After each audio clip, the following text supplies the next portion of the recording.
السلام عليكم ومرحبا بكم كاملين في القناة ديالكم بسمة ستوريز، حكايتي بصوتي. القناة اللي كنرجعوا فيها القصص وأسرار من تاريخ المغرب.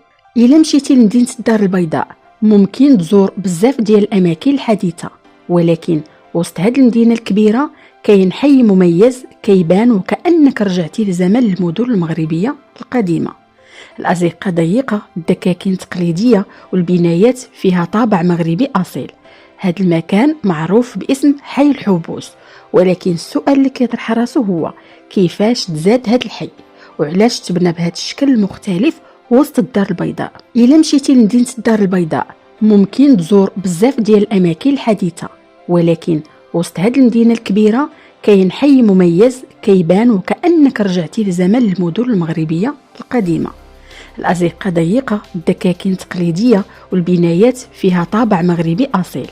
هذا المكان معروف باسم حي الحبوس، ولكن السؤال اللي كيطرح راسو هو كيفاش تزاد هذا الحي وعلاش تبنى بهذا الشكل المختلف وسط الدار البيضاء. القصة ديال حي الحبوس كترجع تقريبا لبداية الثلاثينات من القرن الماضي.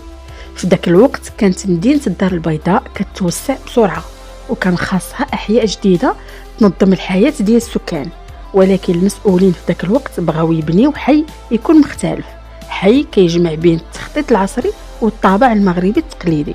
وهكذا بدا بناء حي الحبوس. اللي كيمشي لحي الحبوس كيلقى بزاف ديال الحوايج اللي كتذكر بالمدن العتيقة المغربية، الأزقة الصغيرة، الأقواس المزخرفة، والأسواق التقليدية اللي مازال فيها الحرفيين كيبيعوا المنتوجات ديالهم. ومن بين أشهر المعالم اللي كاينه تما كاين المحكمة ديال الباشا. هاد المعلمة كتعتبر من أجمل المباني في الدار البيضاء، حيث فيها زخارف مغربية دقيقة ونقوش تقليدية رائعة. مع مرور الوقت ولا حي الحبوس واحد من الأماكن اللي كيقصدوها الناس بزاف. كاين اللي كيمشي يشري الكتب من المكتبات القديمة، وكاين اللي كيزور الأسواق باش يشوف الصناعات التقليدية المغربية، وكاين حتى السياح اللي كيعتبروه واحد من أجمل الأماكن اللي خاصهم يشوفوها في الدار البيضاء. وهكذا بقى حي الحبوس واحد من الأماكن اللي كتحافظ على الطابع التقليدي وسط مدينة حديثة بحال الدار البيضاء. مكان صغير ولكن فيه قصة كبيرة من تاريخ المدينة. ويمكن إلا زرتي الدار البيضاء يوما ما غادي تحس أن حي الحبوس كيحكي قصة من الماضي وسط الحاضر.